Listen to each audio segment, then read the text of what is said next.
最近的市场特别魔幻，一边是通过很多城市的房价像坐过山车，一夜之间腰斩，业主们急得连夜降价都无人问津，冷得让人心寒。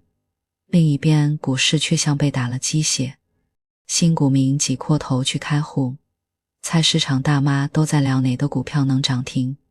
这种冰火两重天的景象，是不是让你特别困惑？明明楼市在调控下失温，为什么股市却突然狂热起来？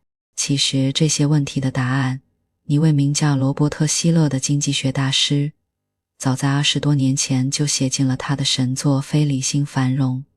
希勒可不是一般人，他是2013年诺贝尔经济学奖得主。他最厉害的不是那些复杂的学术理论，而是他那如预言家般的市场预判能力。2000年，当《非理性繁荣》第一版问世时，希勒就警告美股泡沫即将破裂，结果仅仅2个月后，纳斯达克指数就暴跌了 78%。 他特意加了一张房地产，明确预警美国房市有泡沫风险。1年后，次贷危机果然如期爆发，因为他从不相信市场永远理性的神话。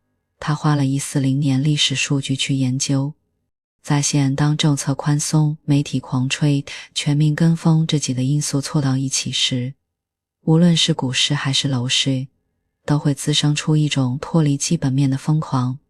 就像现在，楼市被政策调控压住了投机需求，那些原本在楼市里躁动不安的资金，立刻就涌入股市寻找新的投机出口。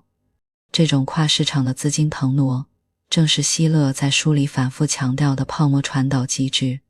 也许你会问，一本80多年前的老书，今天还有什么用？别急，因为泡沫的本质从来没变过。希勒在书里拆解的那个反馈环，价格上涨，信心爆棚，更多人冲进去买，然后价格接着涨，这套循环正在我们眼前的市场里不断重演。他发明的那些估值工具，比如希勒市盈率，就是一面镜子，能帮我们看穿繁荣外衣下市场的真实价值。接下来咱们就一起翻开历史的病历本，看看那些疯狂的股市或房地产泡沫是如何一次次上演。理解了这些老布时，你才能真正看懂我们现在所处的市场起伏。咱们一开始就聊到，中国市场正在上演一场冰火两重天。这种看起来矛盾的景象，放在历史的长河里，简直是司空见惯。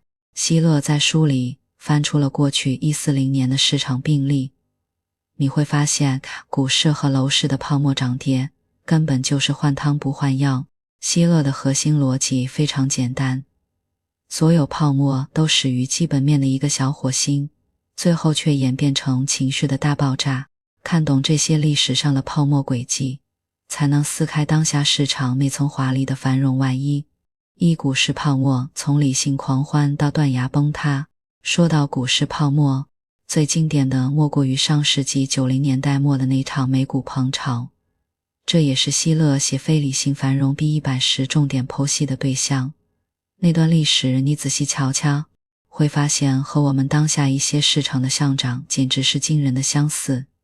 1995年1月，美国道琼斯工业平均指数排在3800点附近徘徊，谁也没想到仅仅5年时间它就一路膨飙，到了2000年1月，直接冲到了11723点，总涨幅超过 200%。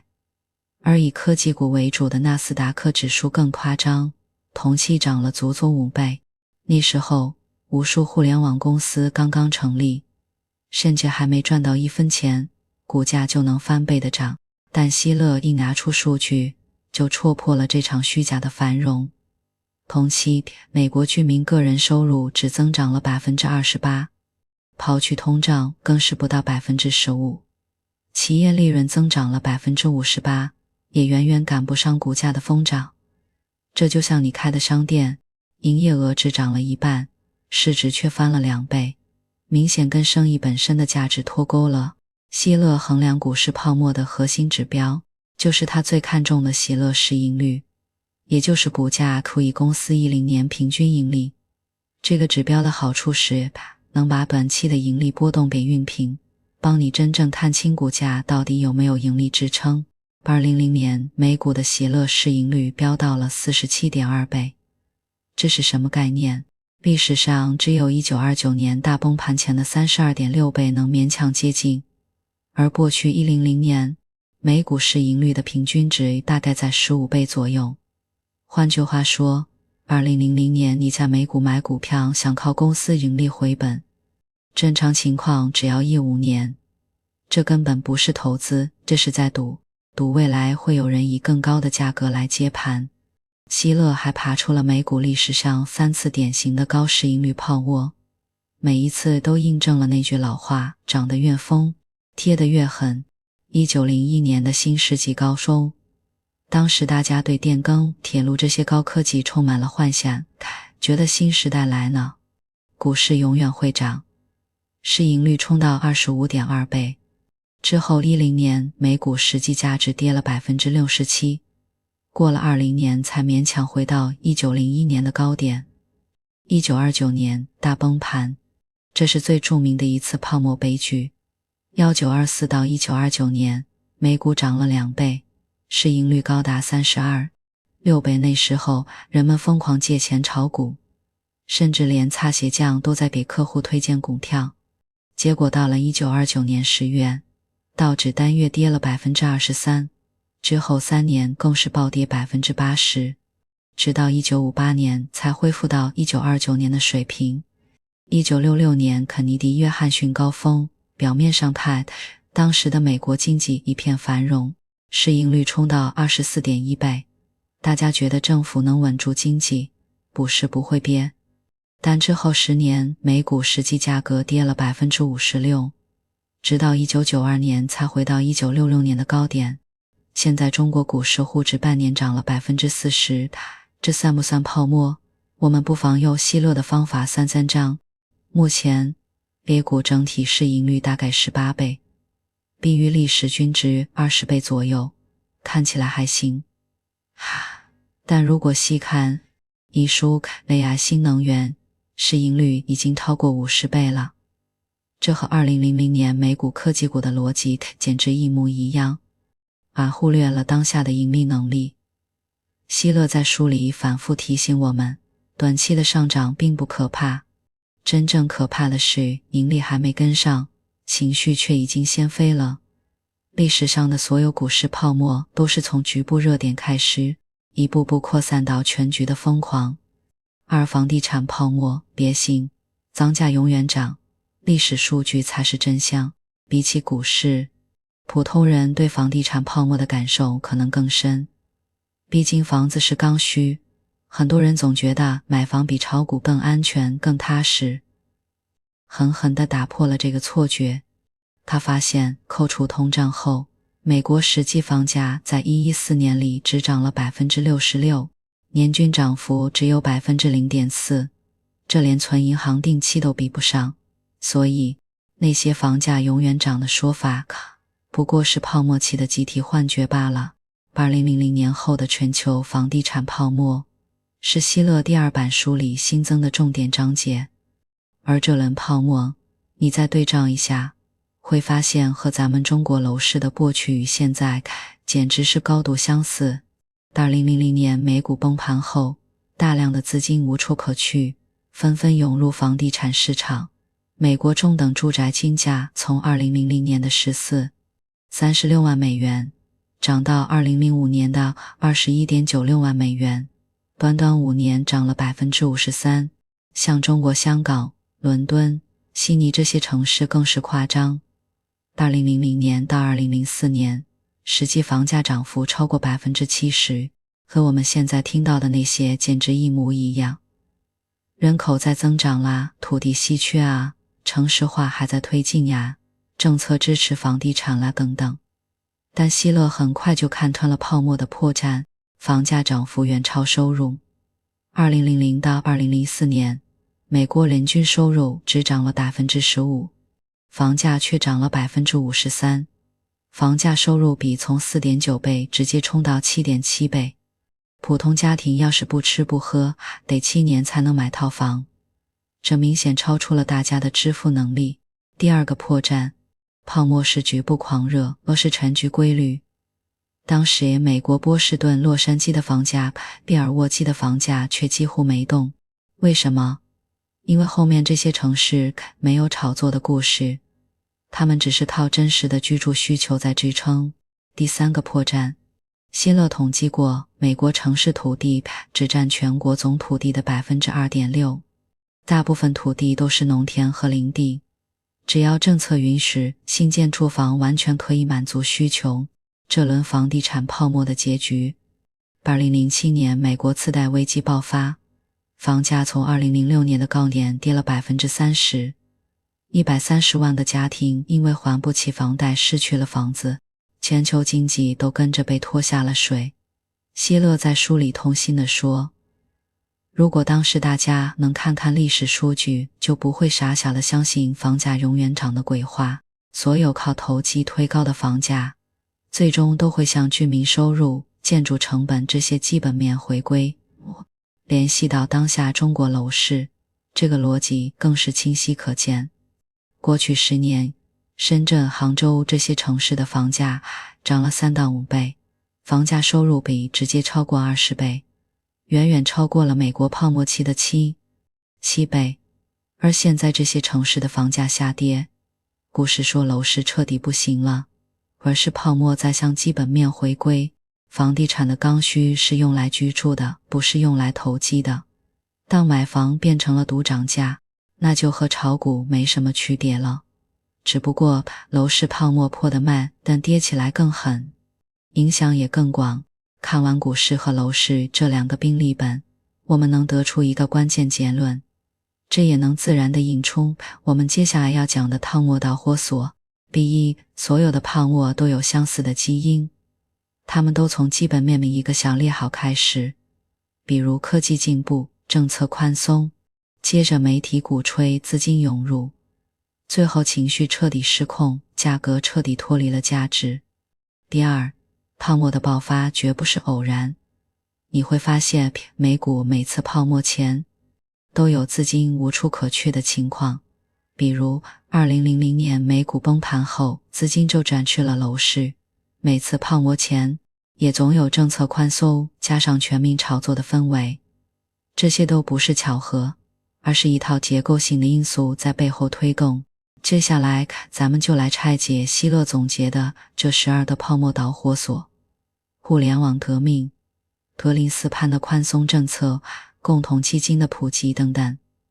正是这些因素叠加在一起，才让历史上的泡沫从小火星变成了大火灾。你就能看懂当下市场的资金流向。为什么中国楼市跌，股市涨？本质上就是资金在寻找新的投机出口。这和2000年美股崩盘后资金转战楼市的逻辑简直一模一样。咱们前面看完了股市和楼市的病例本，发现不管是1929年美股大崩盘，还是2007年次贷危机，泡沫的结局都是一样的。但光知道结果可不够，我们还得搞懂整个过程。为什么一个好好的市场会一步步地走向失控呢？希勒说，这背后其实有一套结构骨架在支撑着。先是12个诱发因素埋下伏笔，然后又靠着一些放大机制，让泡沫像滚雪球一样越滚越大。如果没有这套骨架，就算情绪再狂热，也掀不起大风浪。今天咱们就来彻底拆解这套骨架，看看它是怎么把一个小小的利好一步步变成一个巨大的泡沫的。这也能帮我们探清当下中国市场的资金逻辑。为什么楼市的钱会跑到股市去？本质就是这套骨架在起作用。希勒在书里列了12个推动泡沫的结构因素，但他强调，不是说每个因素都能单独引爆泡沫，而是它们像多米诺骨牌一样，一个接一个的倒下。咱们挑几个最关键和当下联系最紧密的来说说。你会发现这些因素在今天的中国市场里简直都能找到一模一样的影子。人人都是投资者的社会大潮，上世纪80年代后，全球都在大力推崇市场经济，美国更是喊出了业主社会的口号，意思是每个人都应该拥有财产，不光靠上班赚钱，还要靠股票、房产这些资产增值。怎么实现呢？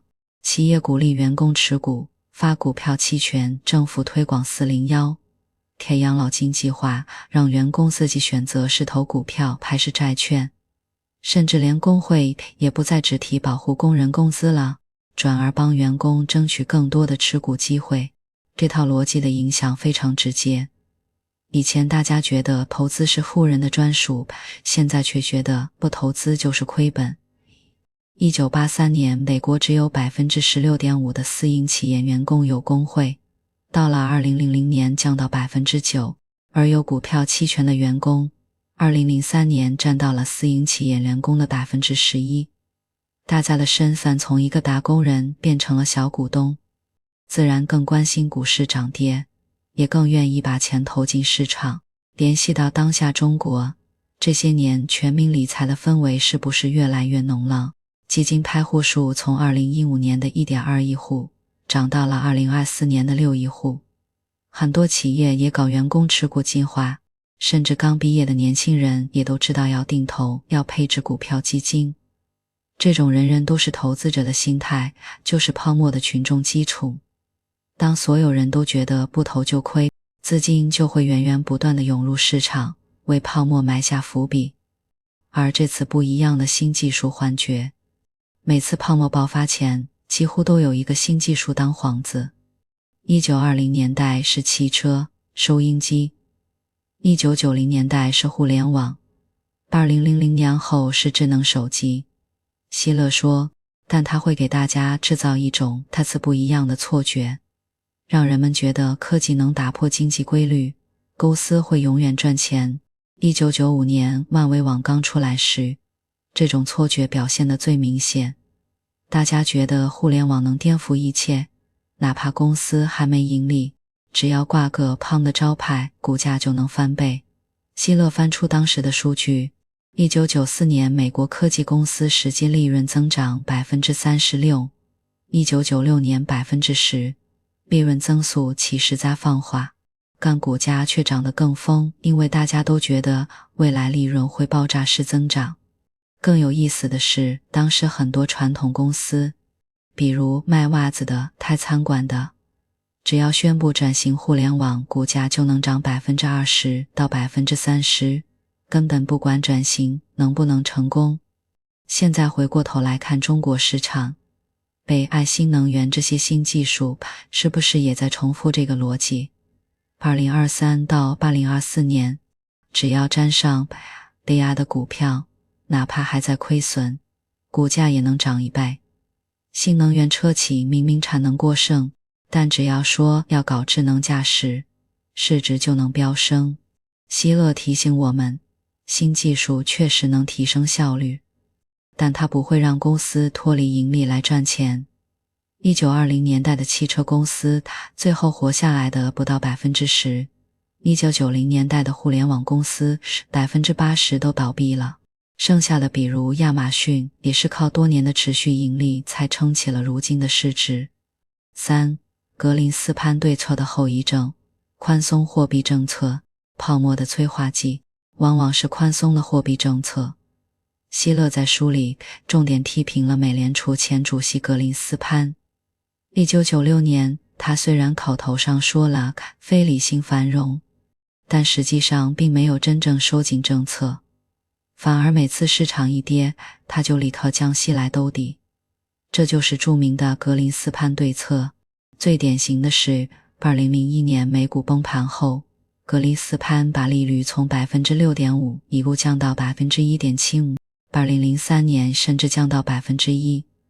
这是美国历史上最低的利率之一，钱变得非常便宜，大家借钱买房和炒股的成本大大降低，直接推高了房地产泡沫。但2001到2004年，美国房贷利率降到5%，比1980年代的 18% 低太多了，普通人也能轻松加杠杆买房，房贷规模5年涨了 60%。 这个逻辑在当下中国也能看到， 2023年以来，中国央行多次降准降息，房贷利率降到 4% 以下，股市交易佣金也在降，钱变得便宜后，一部分从楼市里出来的资金，自然就会涌入股市找机会。希勒警告过，宽松政策就像麻药，短期内能稳定市场，但长期来看，它会让大家产生一种憋了有政府救的依赖心理，胆子越来越大，最后吹出一个巨大的泡沫。4共同基金的普及让小白也能入市，必须要有海量的资金支撑，而投资工具的普及就是把散户资金聚集起来的关键。希勒说1982年美国只有340个共同基金，到了1998年，这个数字涨到了3513个，比纽约证交所的股票数量还多。1982年只有620万个基金账户，2000年涨到了64亿个，几乎每个家庭都有2个基金账户。为什么会这样？这很关键。以前买股票得找经纪人，他得自己种财务报表，普通人根本不敢碰。但共同基金说，你只要投钱就行，它能分散风险，这让那些对股票一窍不通的人也敢大胆入市了。1999年有 67% 的基金投资者说，只有 23% 的人说自己懂基金持仓的股票。但问题来了，当所有人都靠基金入市时，资金就会盲目涌入热门基金，散户跟着基金经理买什么，最后就会推高热门股票，形成泡沫。现在的中国基金市场不也是这样吗？2024年权益类基金规模突破15万亿元，很多新基金只要挂上白亚新能源的标签就能一天卖光。但希勒发现的那种盲目性也依然存在，很多人买基金只看过去1年的收益，根本不管基金经理有没有能力，基金持仓的股票有没有泡沫，这和1990年代美国散户买基金的逻辑简直跟着热门走，为泡沫提供了源源不断的资金弹药。除了上面这4个主要因素，还有几个因素也在推波助澜，比如赌博文化的兴起。1980到2000年，美国合法赌博支出涨了60倍，大家对高风险高收益的耐受度越来越高，觉得炒股和买彩票差不多，赢了就赚，输了就认栽。再比如税收优惠，1997年美国资本利得税从 28% 降到 20%， 2003年又降到 15%， 大家觉得炒股赚钱缴税少，还有媒体的鼓吹，这一点我们下一部分会重点讲。这里先提一句，当时美国财经频道，比如 CNBC 24小时滚动播出股市新闻，天天说某个基金经理赚了10倍，进一步刺激了大家的投机欲望，就像给泡沫搭建了一个完整的骨架。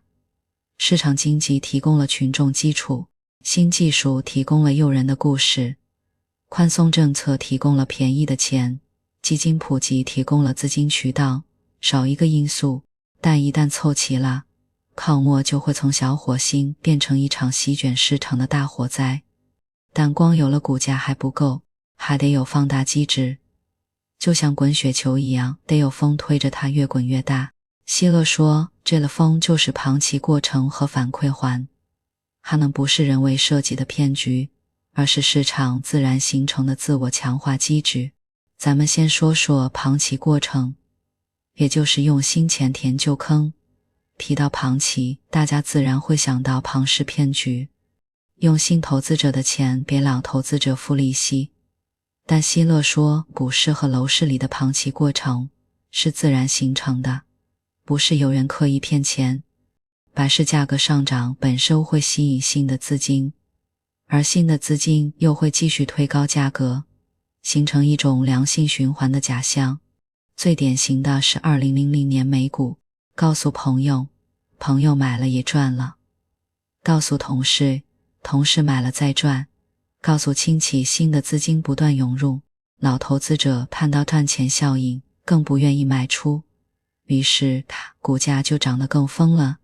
1999年，美国散户平均持股时间从1980年代的5年缩短到了1年，大家都在快进快出赚差价，本质就是靠新资金接盘。2005年美国房市更明显，房价涨了，业主觉得房子更值钱了，就把房子抵押出去，再买第二套、第三套。新的购房者看到房价涨得比房贷利息快，也跟着借钱买房，新的房贷资金不断涌入，推高房价，形成了一个买房就能赚的循环。希勒把这叫做自然庞奇过程，它没什么复杂的骗局，就是赚钱效应，吸引新资金，又维持了赚钱效应，直到有一天再也没有人来接盘了。现在中国股市的打新热、追热点，不也是这个逻辑吗？新股上市连续涨停，大家觉得打新必赚，就疯狂申购，北 I 股涨了，大家就能赚，就跟风买入。新资金不断推高热点股，直到热点冷却，泡沫就破灭。再说反馈环，也就是情绪和价格的互相绑架。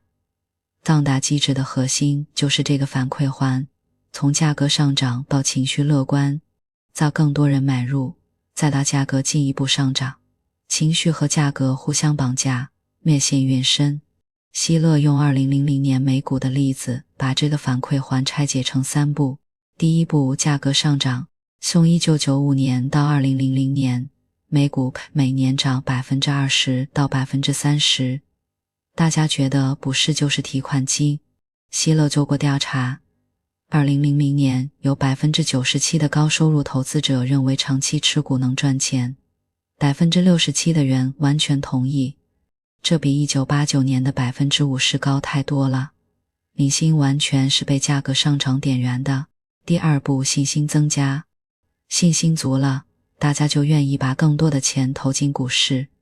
1995年美国居民股票持仓占财富的 23%， 到了2000年涨到了 45%， 连退休老人都把养老金从债券转到了股票，觉得股票收益更高。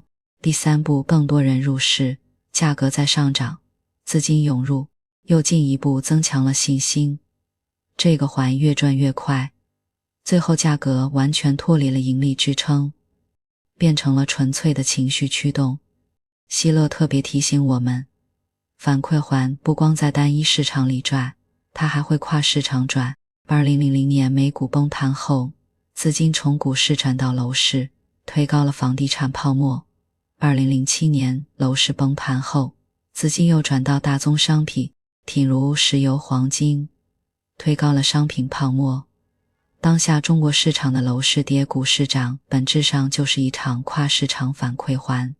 楼市赚钱效应消失了，资金转去股市，形成了新的反馈环。看完这12个诱发因素和放大机制，我们就能明白一个关键的逻辑，这也能自然衔接到我们下一部分要讲的文化因素。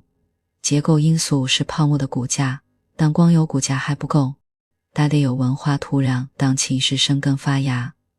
比如新技术革命为什么能让大家相信这次不一样？因为媒体在反复鼓吹科技神话。宽松政策为什么能让大家敢加杠杆？因为新时代思想让大家觉得经济永远会好。这些都是文化因素在起作用，下面就来彻底拆解这些文化因素。新闻媒体是怎么把小利好吹成大神话的？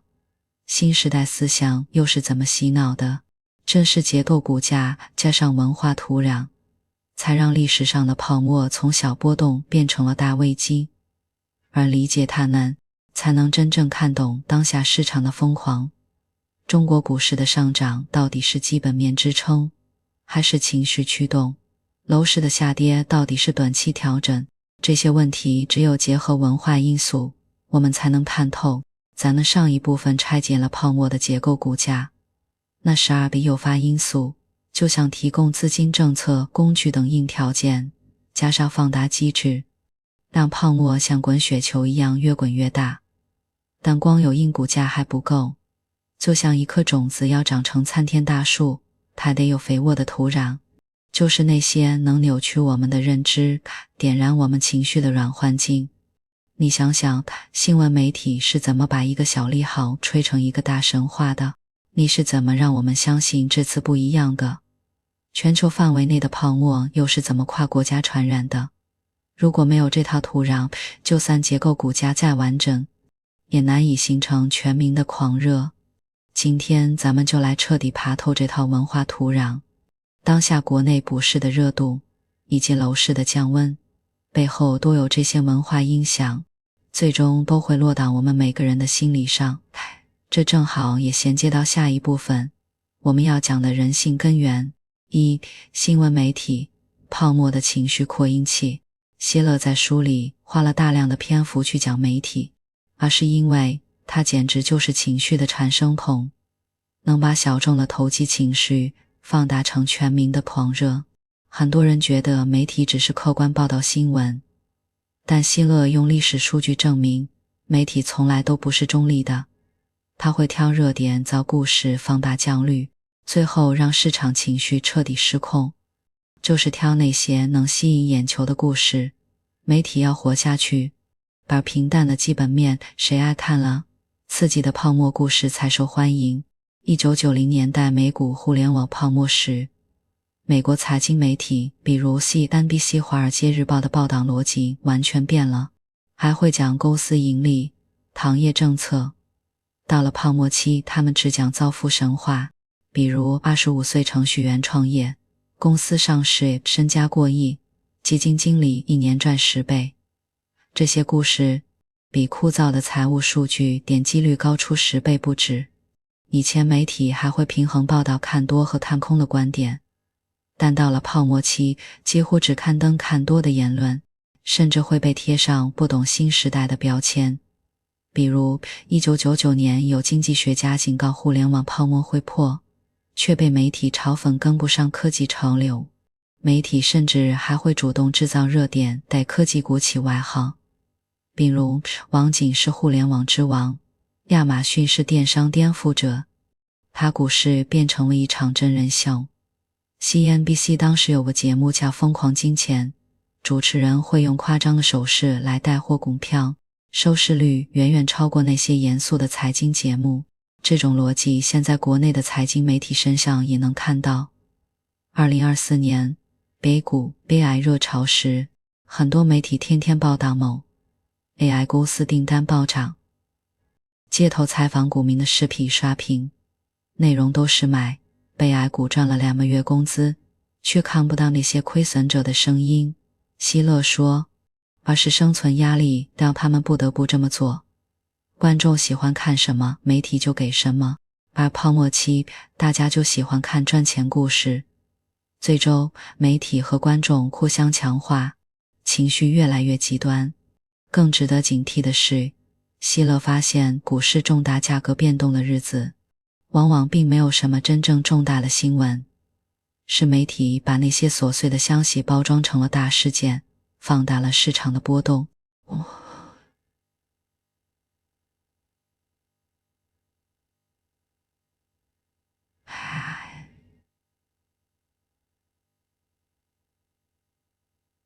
也不是黑色星期一。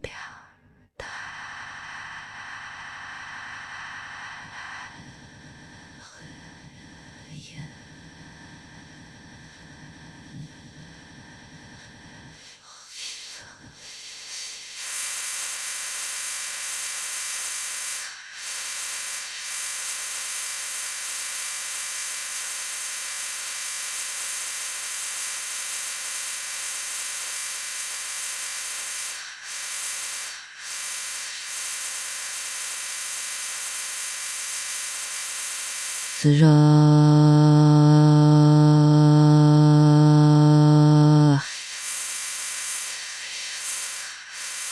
但当天的报纸头条新闻是什么？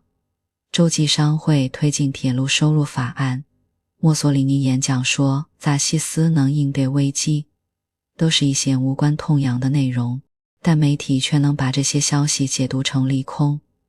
比如纽约时报说，铁路法案可能影响企业利润，投资者担忧加剧。硬生生把一件小事吹成了崩盘的导火索。2007年美国次贷危机爆发前也一样，8月份房价刚跌了 2%， 媒体就翻出1929年大崩盘的历史，用楼市崩盘预警次贷危机要来了这样的标题，吓得投资者恐慌抛售。本来只是一个小调整，却被媒体搞成了大危机。希勒统计过1987年美股股灾那天，但媒体反复提及1929年股灾，导致恐慌情绪蔓延，道指当天暴跌 22%，6%， 这就是媒体的情绪放大效应。哪怕没有新闻，只要把历史上的坏消息翻出来，再和当下挂钩，就能点燃恐慌。反过来，泡沫期翻出历史上的好消息，就能点燃乐观。联系当下国内市场，2025年北股涨到3800点时，有没有那种明明没利好却还在涨的情况？肯定有，比如某天沪指涨了 2%， 但当天只有央行微调缩谈会等常规消息，媒体却能解读成政策扎力，就是来了，进一步推高情绪。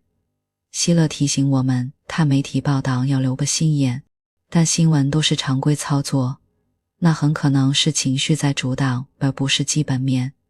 泡沫期的媒体还有一个坏毛病，叫选择性记忆，他们只提过去的上涨，不提过去的下跌，让大家觉得股市永远涨。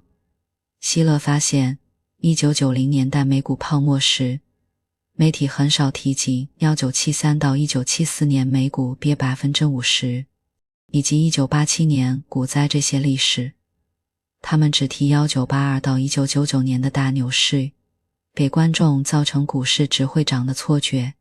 现在国内媒体也有类似倾向，涨股市时总提2005到2007年、2014到2015年的牛市，却很少提2008年的大丢。讲楼市时，前几年只提深圳房价10年涨5倍，却不提现在跌 20%。 这种筛选记忆会让新手误以为赚钱是常态，亏损是偶然，最后盲目跟风。而新时代思想，泡沫的精神鸦片。如果说媒体是情绪的扩音器，那么新时代思想就是泡沫的精神鸦片，都会有一套自圆其说的理论，让大家相信这次不一样，泡沫不会破。这套思想不是谁刻意编造的，本是市场自己演化出来的，本质上是用对未来的美好想象来掩盖当下的泡沫。希勒梳理了近100年的泡沫，发现新时代思想的套路从来没变过，都把新技术或新政策当成免死金牌，说这次有了新变量，旧规律不适用了。1920年代美股泡沫，当时汽车、收音机刚普及，大家就说新技术能消除经济周期，企业利润永远涨。结果1929年崩盘，利润跌了 50%。1990年代互联网泡沫，万维网刚出来，大家就说互联网能颠覆传统行业，市盈率高很正常。结果2000年泡沫破裂，互联网公司 80% 都倒闭了。2000年后全球楼市泡沫，大家就说城市化加人口增长，土地稀缺，房价永远涨。结果2007年次贷危机，房价跌了 30%， 这套路现在还在重演。2023到2024年国内 A 股 AI 热潮来临，不少人说 AI 是第4工业革命，现在买类 AI 股就是买未来。但希勒早就戳破了这种逻辑，新技术确实能创造价值，但它不会让公司脱离盈利来赚钱。1920年代的汽车是新技术，最后活下来的公司不到 10%。1990年代的互联网是新技术，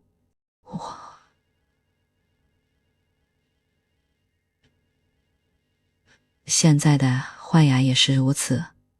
大部分公司只是蹭热点，根本没有盈利支撑，最后都会向基本面回归。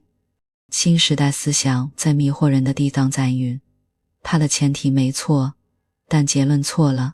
比如当下中国股市的经济复苏论，前提是国内经济在复苏，企业盈利会改善，这没错，但结论是，所以股市会一直涨，不用怕回调。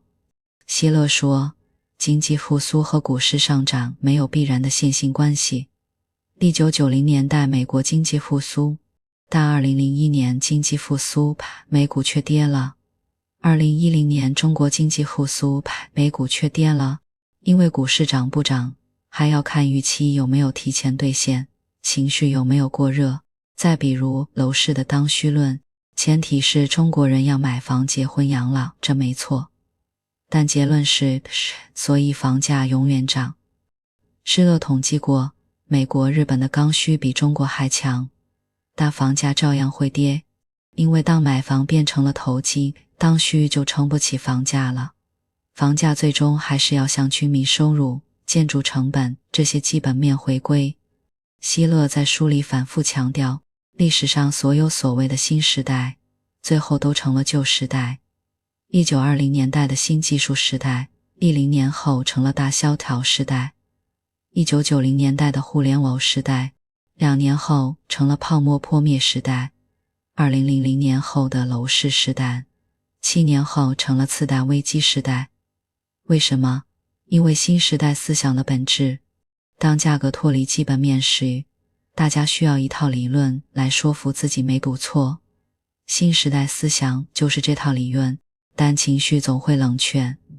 当下中国市场也一样，不管是AI新时代还是股市复苏新时代，只要脱离了企业盈利、居民收入这些基本面，最后都会回归理性。3.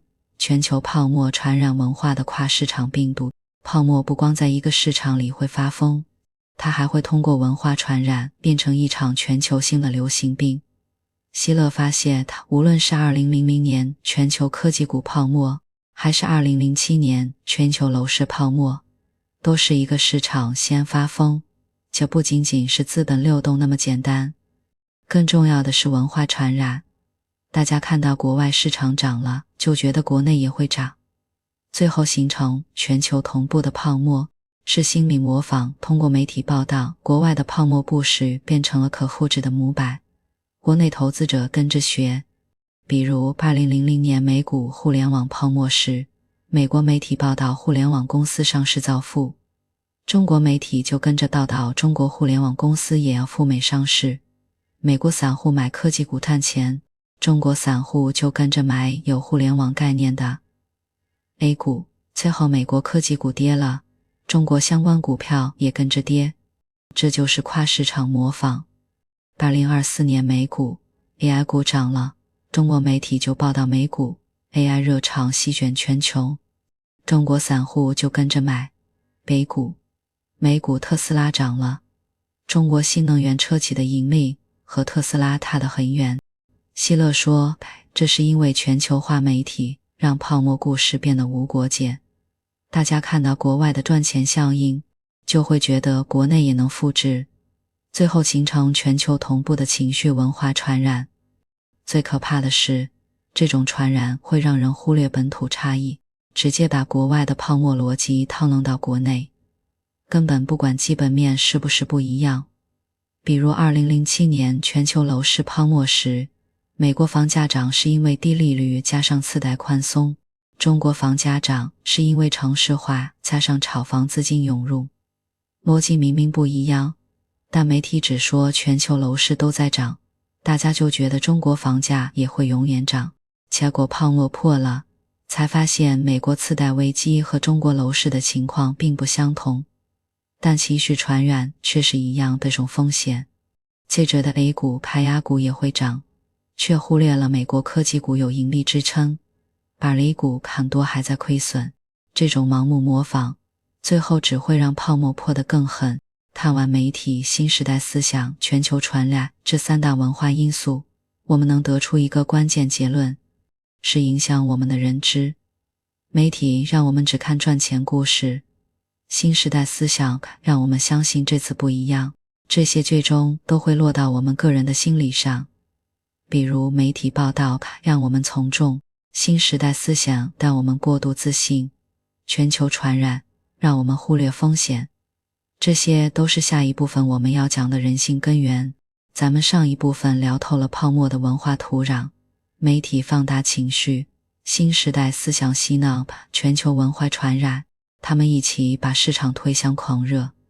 但你有没有想过，为什么这些文化手段能奏效？本质上还是因为他们深深地戳中了我们人性的弱点。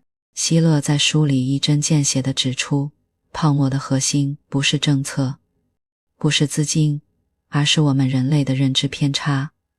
我们天生就容易锚定错误的价格，容易跟着别人走，而文化不过是把这些深藏的人性弱点给放大了。这一部分咱们就来彻底趴透泡沫背后的人性根源。心理定位是如何让我们稀里糊涂地误判价值的？从众行为又是如何让我们盲目跟风的？看懂这些，你就会明白，当下中国股市的追、北热以及以前楼市的摇号抢房，更是我们人性的弱点在集体爆发。一、心理定位。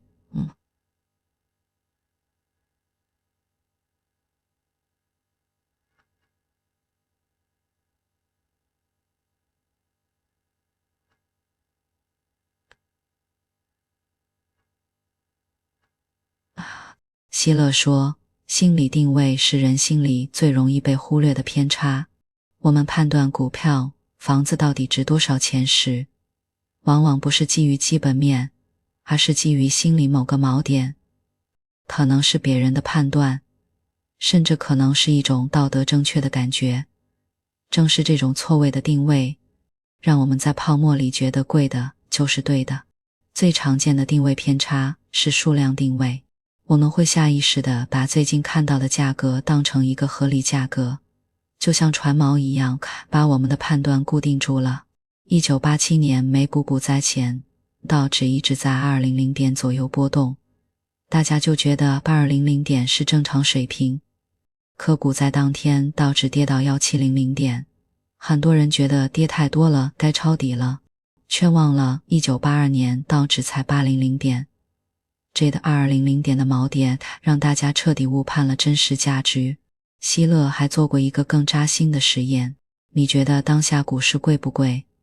结果 80% 的人回答，主要看最近的情况，最近加了就觉得便宜。几乎没人提到市盈率、盈利这些基本面指标。这就是人性的偷懒。比起计算复杂的财务数据，拿最近的价格当锚点简单多了。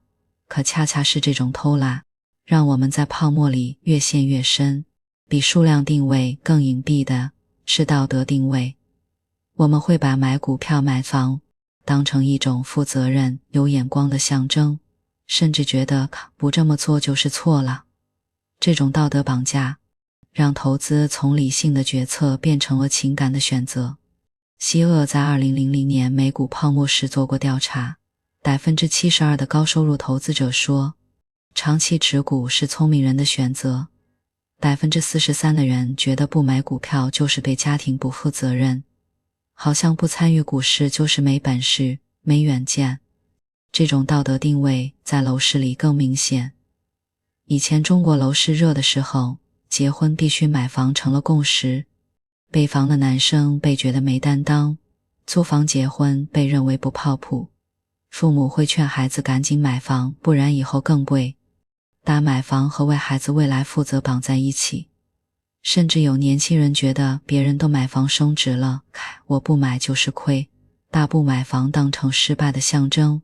这种道德定位本质上是人心里的从众心理，加上社会评价焦虑。我们害怕被当成异类，害怕被说不懂事，所以哪怕知道房价补价可能有泡沫，也会跟着买。希勒痛惜地说，当投资变成了道德正确，就像2000年美股泡沫时，有人明明知道互联网公司没盈利，还是买了，因为不买会被同事嘲笑不懂科技。心理定位里还有一个大 bug， 就是过度自信。不管是专业的投资者，还是普通散户，都觉得自己比别人厉害。他在2000年做的调查里82%的散户认为自己选的股票能跑赢大盘，但实际能做到的不到 5%。 哪怕是基金经理，也有 70% 觉得自己的选股能力比同行强。他长期来看，大部分基金都跑不赢指数。为什么会这样？希勒说，这是人性的自我美化倾向。我们总是愿意相信自己的判断是对的，忽略运气和市场的作用，就像打牌赢了觉得自己技术好，输了觉得运气差一样。投资赚了归功于眼光好，亏了归咎于市场不好。让我们在泡沫里敢于加杠杆，敢于追高，最后越亏越多。而从众行为，为什么我们总爱跟着别人走？如果说心理定位是自己骗自己，那么从众行为就是别人骗自己。我们天生就倾向于跟着多数人走，觉得大家都做的事情肯定没错。希勒用心理学实验和市场数据证明，就是从众行为的集体爆发。没有从众就没有全民狂热。要理解从众，必须提到希勒反复引用的阿什线段实验。1952年，心理学家阿什找了8个人做实验，其中7个是托，只有1个是真的测试者。实验很简单，给大家看一条10厘米的线段，问哪条和10厘米的一样长。答案非常明显，可那7个托故意说错了答案，结果你猜怎么着？33%的真实测试者会跟着说错，不是因为他们看错了，而是害怕被当成异类。这个实验戳中了人性的软肋，我们害怕孤立，散到投资里就是别人都买 AI 股，我不买就是笨蛋，我不买就亏了。希勒在2007年次贷危机前做过调查，买次贷房贷的家庭里，是因为邻居都买了我才买的，他呢明明知道自己收入不够，还是跟着从众，就怕被排除在赚钱群体之外。从众行为不是突然发生的，它是信息层叠的结果。第一个人买了，第二个人觉得他可能知道内幕也买，第三个人看到前2个买了也跟着买。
希勒举过一个形象的例子，2家相邻的饭馆， B 饭馆人多， B 饭馆人少， B 一个顾客随机选了 B， 觉得 A 肯定好吃，也3个顾客看到前2个都选 A 也跟着选，最后 A 站馆挤满了人， B 饭馆空着。可其实2家味道差不多，我们总觉得别人的选择有道理，却忘了别人可能也是跟着选的。希勒说，信息层叠的可怕之处在于，没人敢质疑，大家都觉得这么多人选肯定没错，哪怕心里有怀疑。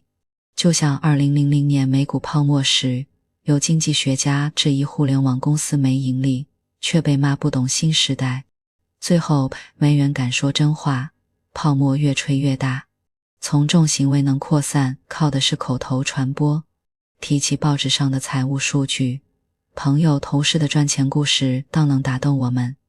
希勒统计过1990年代美股泡沫时， 78% 的散户说买股票是因为朋友推荐，只有 12% 的人说自己看了公司财报。为什么口头这么管用？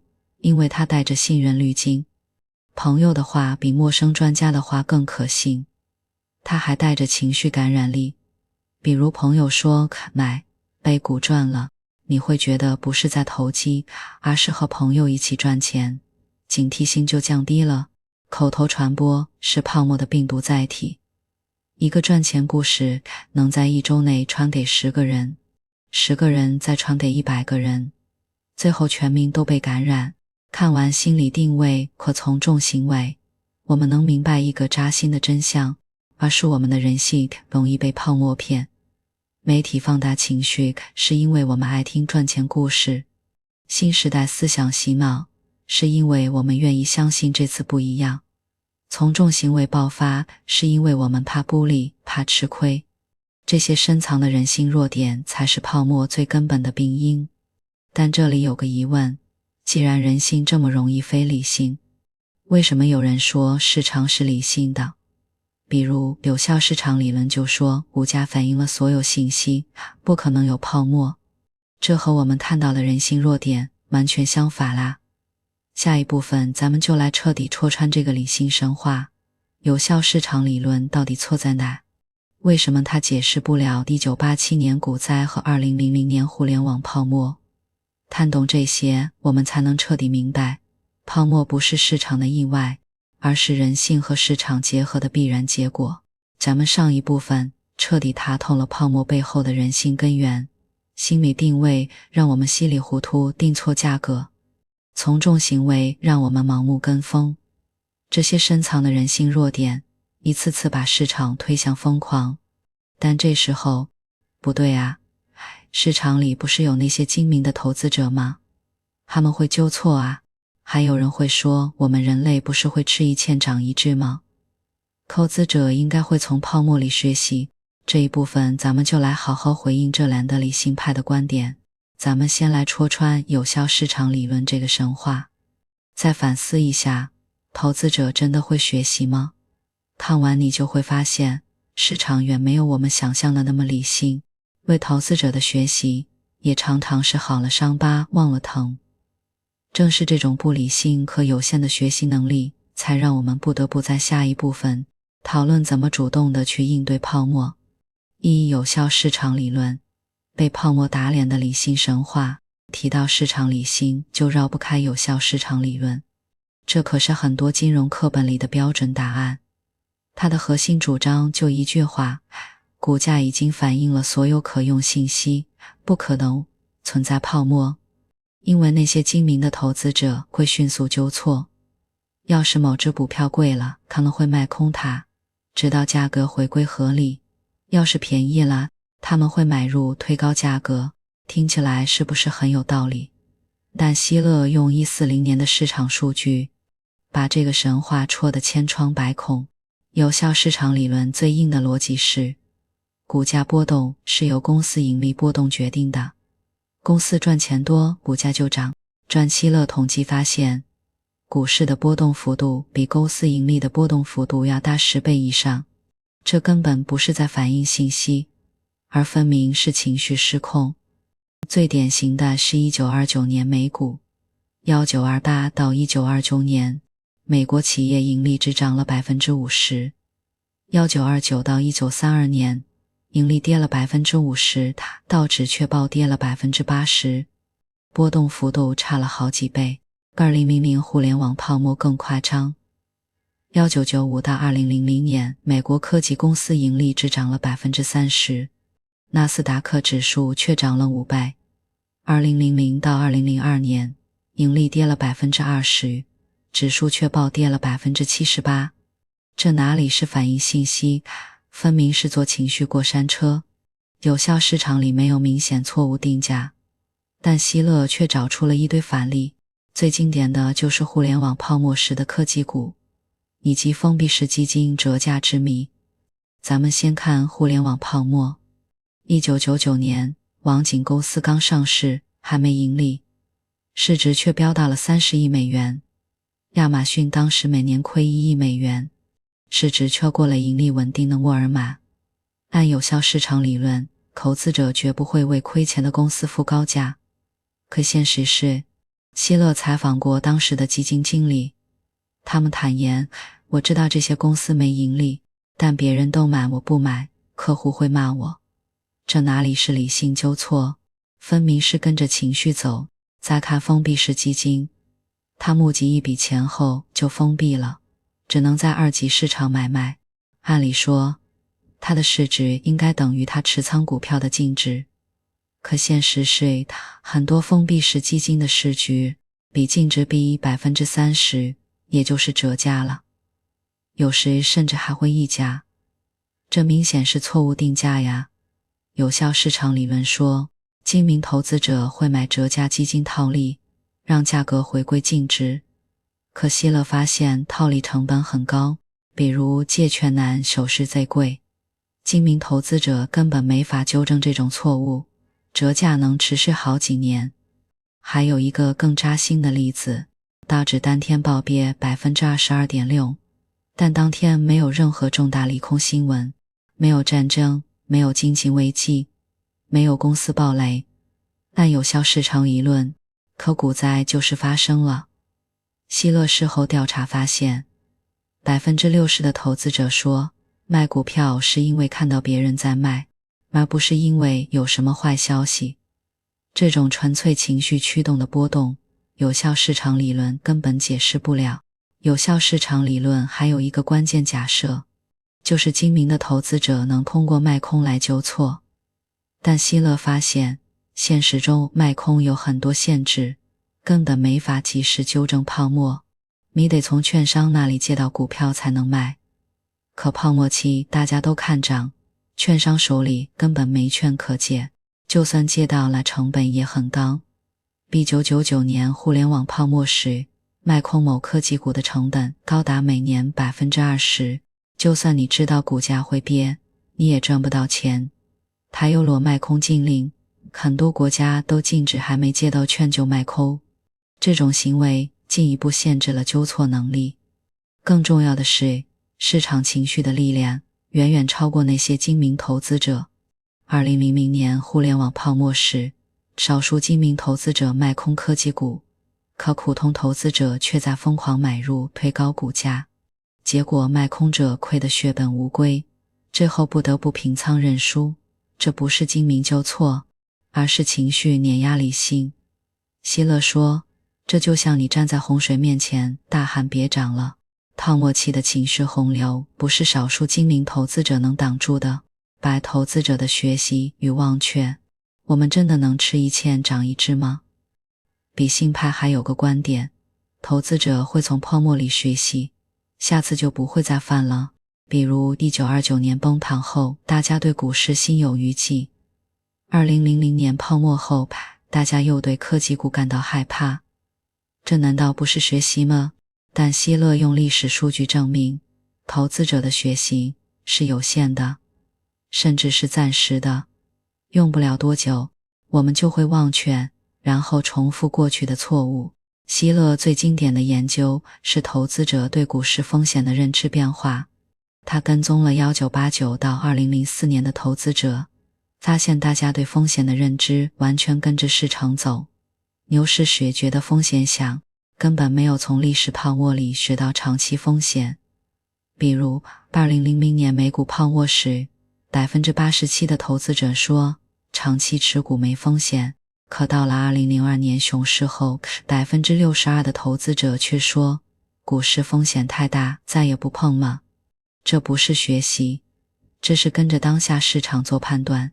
更讽刺的是，1929年崩盘后，大家怕股市，怕了整整20年。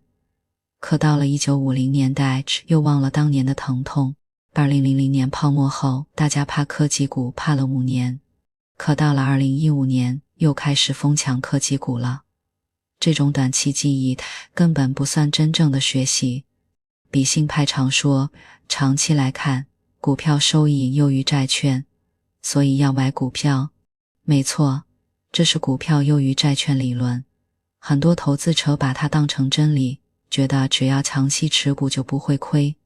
但希勒戳破了这个神话，股票优于债券不是永远都成立的，它要看你买入的时机。要是你在泡沫期买入，长期也会亏。希勒统计了美国1871到2004年的数据，如果你在1929年泡沫顶峰买入股票，如果在1966年顶峰买入，要等26年才能回本。就算在2000年顶峰买入，到2013年才勉强回本，这哪里是优于债券，分明是长期套牢。希勒说，这是因为投资者只看最近的牛市。这种选择性学习比不学习更危险。理性派还说，投资者会学习多元化投资，降低风险，比如不要把所有钱都投股票。但希勒发现，很多投资者学了也不会用，还是把鸡蛋放在一个篮子里。比如2000年互联网泡沫时，60%的散户把70%以上的钱都投在了科技股上，根本没配置债券，这被情绪冲昏了头，觉得分散了会错过赚钱机会。还有个更常见的误区，买多只同板块的股票就是多元化了。比如买了5只 BI 股，觉得分散了，可其实它们涨跌同步，风险根本没降低。希勒说，这是因为投资者没有真正理解多元化的本质，只是学了个表面形式，遇到泡沫还是会犯老错误。看完对有效市场理论的反驳和对投资者学习的反思，我们能得出2个关键结论。第一，市场不是完全理性的，泡沫是人性弱点和市场机制结合的必然结果。不要指望那些精明投资者能纠错，也不要觉得市场会自己回归理性。泡沫不会自动消失，它需要我们主动的去应对。第二，投资者的学习是有限的，很容易好了伤疤忘了疼。不要觉得吃过一次亏，下次就不会再犯。我们必须建立制度性的应对策略，比如分散投资，制定计划，而不是光靠记忆力来避开泡沫。下一部分咱们就来聊聊具体该怎么办。对我们个人来说，怎么配置资产？希勒的核心建议很简单，既然市场不理性，那我们就要用理性的制度去对抗不理性的市场，用明确的计划去约束容易冲动的自己，这才是应对泡沫的根本办法。咱们前面聊透了泡沫的本质，市场机制和文化土壤共同催生的结果。既然市场不那么理性，我们的人性又很难改变，那咱们普通人到底该怎么应对呢？希勒的建议不是让我们去预测泡沫何时破裂，而是要建立一套应对泡沫的规则，用理性的方法对抗不理性的市场，用明确的计划约束容易冲动的自己。对我们个人来说，就是别被情绪牵着鼻子走，要用一些硬核的方法防止自己踩坑。对咱们普通人来说，应对泡沫的核心而是要做到不追高，不贪多，不盲从。具体有3个可落地的方法，咱们再加一个作为压舱石。一，用希勒市盈率判断估值，别被最近的价格锚定。希勒市盈率是股价除以10年平均盈利，能熨平短期的盈利波动。当你看到真实价值，比如当下美股整体的希勒市盈率在18倍左右，低于历史均值20倍，还算合理。但如果你看新能源等热点板块，市盈率可能已经超过50倍了，这明显脱离了盈利支撑。这时候爱永远涨了，你得知道热点板块可能已经有泡沫吗？普通人不用自己去算，网上能查到各国市场的希勒市盈率，看一眼就知道当下估值贵不贵。这可比听朋友说这股要涨靠谱多了，把它当成你的估值雷达，时刻警惕。2，克服从众心理，别把别人赚钱当成自己的决策理由。还记得前面说的阿什实验吗？有 33% 的人会跟着错，在投资里更是如此。比如朋友说买，不狗赚了 20%， 别马上头脑一热就跟风，先问问自己，这家公司到底赚不赚钱？我懂这个行业吗？泡沫期跟风买入的人 80% 节后都亏了，因为他们买的是情绪，而不是价值。如果你实在拿不准，就记住一条，往往已经不便宜了。比如以前的摇号房，现在的热门股票，盲目跟进大概率会当接盘侠。3. 实行真正的多元化投资，别把鸡蛋放进一个隐形篮子。很多人以为买了5只 AI 股，可其实它们涨跌同步，风险根本没有降低。真正的多元化是跨资产、跨市场的配置。举个例子，你可以配置 40% 的股票，但跌全买热点板块， 30% 配置债券追求稳定收益， 20% 留作现金应对急用，最后 10% 可以配置海外资产，比如美股指数基金。哪怕 A 股跌了，你的债券或海外资产可能还在涨，就能对冲一部分风险，这是对抗泡沫最有效的安全垫。4. 制定强制储蓄计划，别把账面收益当成自己的真金白银。前面提到2000年美股泡沫破灭后，很多人才发现以前赚的都是虚的，所以不管股市是涨是跌，每月固定存一笔钱，比如收入的 10% 到低风险账户，别把全部希望都寄托在股市增值来养老。毕竟我们投资是为了更好的生活，不是为了赌一把。也没法预测泡沫何时破，但我知道应对泡沫最好的方法。对咱们来说，口子不是赌谁能在泡沫里赚最多，而是怎么在泡沫里不亏惨。